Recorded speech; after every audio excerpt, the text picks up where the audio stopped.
Hello everyone, मैं हूं doctor संस्कृति, फिजियोथेरेपिस्ट। आज हम अपनी वीडियो में बात करेंगे regarding 3 important tips of Bell's palsy. हम किसी भी प्रॉब्लम से सफ़र करते हैं तो हम क्या ध्यान रखते हैं कि उसकी रिकवरी बहुत जल्दी हो, और हम इन कंडीशंस में बहुत ज़्यादा इम्पेशेंट हो जाते हैं क्योंकि हमें रिकवरी बहुत जल्दी चाहिए होती है। लेकिन आपको किन बातों का जनरली ध्यान रखना है, ये आज मैं अपनी इस वीडियो में बताऊंगी, जो किसी भी बेल्स पाल्सी के पेशेंट्स को ध्यान रखनी है और जो उनकी रिकवरी में बाधा आ सकती है। उन चीज़ों के बारे में भी मैं आज अपनी वीडियो में डिस्कस करूंगी। My first tip is don't panic. जब भी हमें कोई कंडीशन होती है या फिर कोई हमें डिसऑर्डर होता है या फिर कोई डिजीज़ होती है, तो सबसे ज़्यादा जो एक फैक्टर है वो होता है पैनिक, एंजाइटी या फिर डिप्रेशन। तो आपको बेल्स पाल्सी के दौरान इन चीज़ों से बचना है, क्योंकि बेल्स पाल्सी के केसेस जो होते हैं वो डायरेक्टली हमारे फेस से रिलेटेड होते हैं और हमारे ब्रेन से रिलेटेड होते हैं। और क्योंकि हमारी क्रेनियल नर्व्स इसके अंदर इफेक्ट करती है, तो हमें अपने आप को बहुत ज़्यादा प्रेशराइज नहीं करना होता, बहुत ज़्यादा डिप्रेस नहीं करना होता।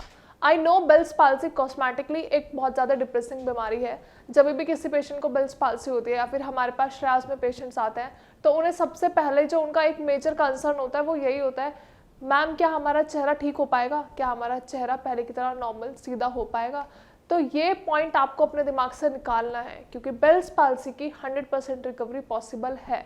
लेकिन वो कैसे पॉसिबल है और वो कौन कौन सी ऐसी चीज़ें हैं जिनका आपको ध्यान रखना है, इसके लिए भी मैं एक सेपरेट वीडियो बनाऊंगी बाद में। लेकिन जो सबसे पहले और इम्पॉर्टेंट टिप जो है या पॉइंट जो आपको ध्यान रखना है वो ये है कि you don't need to be panic. क्योंकि जब भी हम किसी सिचुएशन में पैनिक होता है तो उसके 100% रिजल्ट मिलना इम्पॉसिबल होता है, क्योंकि हम बहुत ज़्यादा डिप्रेस हो जाते हैं, जिसकी वजह से हम अपनी रिकवरी पे ध्यान नहीं देते और जो भी हम चीज़ें करते हैं वो जनरली गलत होती चली जाती हैं। इसलिए आपको अपने आप को काम रखना है, एंग्जाइटी फ्री रखना है, डिप्रेशन फ्री रखना है, और जितना ज़्यादा आप स्टेबल रह सकते हैं, स्ट्रेस फ्री रह सकते हैं, उतना ज़्यादा आपको रहना है। क्योंकि अल्टीमेटली रिकवरी अपने टाइम पे ही होगी। It is a gradual process, recovery धीरे धीरे होती है, तो टाइम उतना ही लगने वाला है। आप परेशान होंगे, उससे आपकी सिचुएशन डिटोरिएट ही होगी, उससे कोई अच्छे रिजल्ट्स नहीं मिलेंगे। तो इम्पॉर्टेंट यही है कि आप काम रहो, स्टैटिक रहो और इम्पेशेंट ना हो। Now second important tip is protect your eyes. Generally Bell's palsy के केसेस में ऐसा होता है कि हमारी आई क्लोजिंग नहीं होती है और हमारी आई हमेशा ओपन रहती है। अब आप खुद सोचो, आपकी आई हमेशा ओपन है तो इससे क्या चांसेस होता है? एक तो कंजक्टिवाइटिस होने के चांसेस होते हैं, साथ साथ आपको आई इन्फेक्शन होने के चांसेस होते हैं, क्योंकि हमारी आई हमेशा ओपन रहती है, जिसकी वजह से डायरेक्ट एयर या फिर डस्ट पार्टिकल्स या फिर कोई भी छोटे छोटे इंसेक्ट्स हमें हार्म पहुंचा सकते हैं, हमें हर्ट कर सकते हैं। और जिसकी वजह से, क्योंकि हमारी आई की मसल्स ऑलरेडी वीक है, तो हमें इन्फेक्शन होने के चांसेस बहुत ज़्यादा होते हैं। तो आपको ध्यान ये रखना है कि आपको अपनी आई को प्रोटेक्ट करना है। अब आई को प्रोटेक्ट करेंगे कैसे? Eye taping. Eye taping is the only process जिससे आप अपनी आई को बहुत अच्छे से कवर कर सकते हो। आई टेपिंग के अलावा you can use your goggles also, या फिर हम एक आई मास्क भी होता है उसका भी आप यूज़ कर सकते हो। लेकिन आई टेपिंग बहुत ज़्यादा कॉमन इसलिए है क्योंकि वो हमारी आई को अच्छे से प्रोटेक्ट करती है और कवर करती है। अब हम अपनी आई को अगर टेप रखेंगे, कवर रखेंगे, तो उसकी वजह से एक डायरेक्ट जो एयर प्रेशर होता है वो हमारी आई पे नहीं पड़ेगा, जिसकी वजह से हमें इन्फेक्शन होने के चांसेस बहुत कम हो जाते हैं। कोई इंसेक्ट या फिर कोई फॉरेन एंटीजन आपको हार्म नहीं कर सकता है, और आपकी आई में जो एक सर्टेन ड्राइनेस होती है, जो सूखापन होता है, वो भी नहीं होता। तो आपको इसीलिए ज़रूरी है कि अपने आई को प्रोटेक्ट रखना है, क्योंकि हम इस कंडीशन में नहीं है कि हम साथ साथ कोई और बीमारी भी फेस कर सकें। तो बेल्स पाल्सी के साथ साथ आपको अपनी आई की प्रोटेक्शन इसलिए ज़रूरी हो जाती है ताकि कोई आई इन्फेक्शन फर्दर ना हो, क्योंकि आई इन्फेक्शन होने की वजह से आपकी रिकवरी हैम्पर करेगी, आपको बहुत ज़्यादा प्रॉब्लम हो सकती है। तो इसलिए ज़रूरी है कि अपनी आई को बचा के रखो, सेफ रखो, और रखेंगे कैसे? हम आई टेपिंग से। Now the next and the third important tip is facial massage as well as facial exercises. Generally Bell's palsy के केसेस में इनिशियल टाइम बहुत ज़्यादा क्रूशियल होता है और बहुत इंपॉर्टेंट होता है रिकवरी के लिए। आपकी रिकवरी अल्टीमेटली हो रही होती है, आपको बहुत ज़्यादा एक्स्ट्रा एफर्ट्स लगाने की ज़रूरत नहीं होती, क्योंकि इसमें रिकवरी जनरली रिपीटेडली होती रहती है।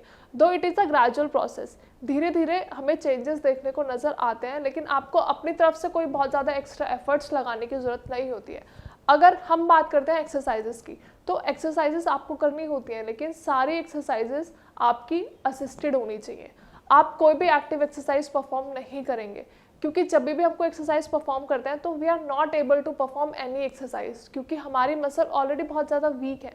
तो उस दौरान हमें ये ध्यान रखना होता है कि आपको बहुत ज़्यादा हार्श एक्सरसाइजेस नहीं परफॉर्म करनी होती, क्योंकि उसकी वजह से हमारे ब्रेन एज वेल एज हमारी मसल्स, जो भी हमारी फेशियल मसल्स हैं, उन पर बहुत गंदा प्रभाव पड़ता है और मसल्स हमारी टाइट होना स्टार्ट हो जाती है। लेकिन जहाँ हम बात करते हैं मसाज की, massage plays a very vital role in the recovery of Bell's palsy. हमें ध्यान ये रखना है कि आपको प्रॉपरली मसाज करना है। आप एक्सरसाइजेस करोगे लेकिन एक्टिवली एक्सरसाइजेस नहीं करना, उसमें भी आपको अपने हैंड्स की हेल्प लेनी है। As well as in massage also आपको अपने हैंड्स की हेल्प लेनी है।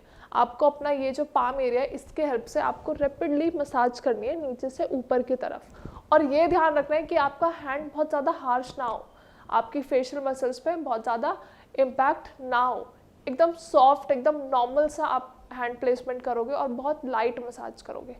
चलो ठीक है, हमने बात कर ली एक्सरसाइजेस की और हमने बात कर ली मसाज की भी। अब पहले हम ये बात करेंगे कि एक्सरसाइज क्यों है ज़रूरी। जो भी हमारी मसल्स होती हैं, लाइक आई क्लोजिंग, हमारी नॉर्मली स्टार्टिंग में मैंने बात करी थी आई टेपिंग की, तो वो आई टेपिंग इसीलिए इंपॉर्टेंट बताया था क्योंकि हमें अपनी आई को कवर करना है, लेकिन उसके साथ साथ आपको आई एक्सरसाइज भी करनी है। अपनी आई को बार बार आपको स्ट्रेच करना है, लाइक दिस।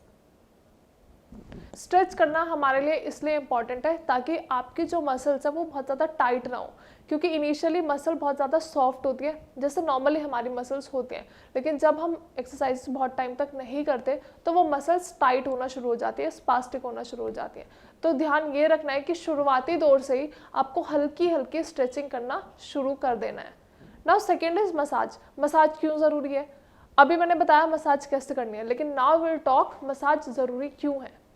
लाइक सपोज हमारा एक कांस्टेंट फेस है, हमारे फेस पे कोई एक्सप्रेशन नहीं है, कोई मूवमेंट पॉसिबल नहीं हो रही है। जितने भी नॉर्मल हम एक्सप्रेशन देते हैं while talking, while having something, हम कोई एक्सप्रेशन नहीं दे पा रहे हैं बेल्स पाल्सी की कंडीशन में। तो जितने भी हमारे टॉक्सिन्स हैं, जितने भी हमारे हार्मफुल सब्सटेंसेस हैं, या फिर आप कह लीजिए हमारा लिम्फेटिक ड्रेनेज नहीं हो पा रहा है, तो आपको इन सारी चीज़ों से बचने के लिए आपके हार्मफुल सब्सटेंसेस, आपके टॉक्सिन्स जितने भी बॉडी से बाहर निकल रहे हैं वो नहीं निकल पाते और वो एक ही जगह एक्यूमुलेट हो जाता है।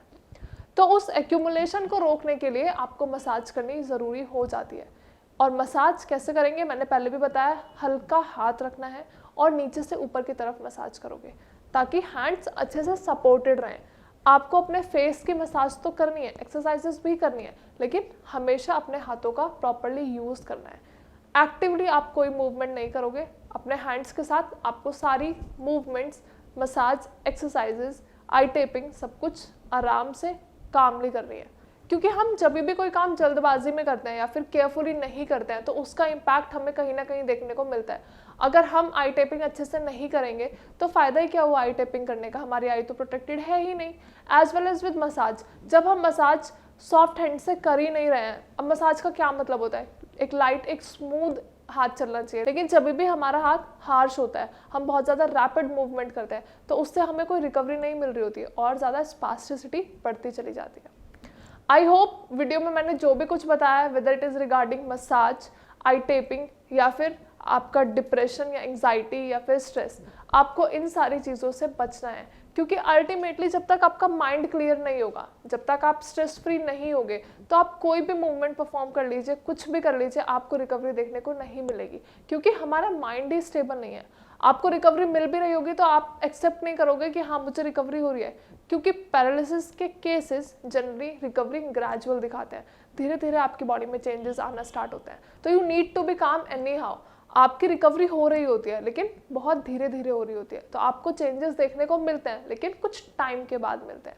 तो आपको स्टेबल रहना है, काम रहना है, बहुत ज़्यादा परेशान नहीं रहना, और जो जो चीज़ें मैंने आपको बताई हैं, जिन चीज़ों का आपको ध्यान रखना है वो प्लीज़ आप ध्यान रखिए ताकि आपकी रिकवरी अच्छे से और जल्दी हो, क्योंकि बेल्स पाल्सी के केसेस में रिकवरी डेफिनेटली 100% होती है। आई होप वीडियो में सब कुछ समझ आया हो। अगर वीडियो के रिगार्डिंग कोई भी क्वेरी है या फिर आप किसी प्रॉब्लम से डील कर रहे हो लेकिन आपको उसका कोई इलाज नहीं मिल रहा है, तो डू कॉन्टैक्ट श्रेयस। हमारे डॉक्टर्स आपको बेस्ट कंसल्टेशन प्रोवाइड करेंगे, medicine as well as exercises. Thank you so much.